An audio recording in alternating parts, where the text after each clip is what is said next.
مجھے 3-4 دن پہلے کسی نے ایک ڈرامے کا کلپ دکھایا, کس طرح سے ڈراموں فلموں میں آپ کے گھر کے ماحول کو خراب کیا جا رہا ہے, عورت کو مرد کا باغی بنایا جا رہا ہے. وہ ڈرامے کا کلپ یہ دکھایا, شوہر اپنی بیوی سے کہتا ہے کہ میری ماں سے معافی مانگو.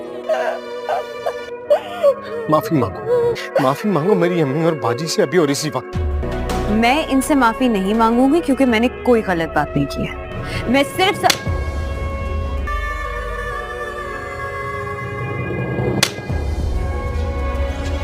وہ تیری خیر. 99% پازیٹیو کمنٹس تھے کہ بیوی نے بالکل ٹھیک کیا.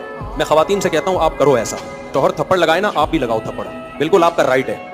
اس کے بعد لا الہ الا اللہ محمد الرسول اللہ, میں حلفیہ بولتا ہوں, شوہر سے محبت کی امید مت رکھو, وہ تمہیں سیکس کا ایک آلہ سمجھ کے یوز کرے گا, خدا کی قسم. اس کے علاوہ تمہارا اپنے شوہر سے 2% کا رشتہ نہیں ہوگا. میں نہیں کہہ رہا کہ شوہر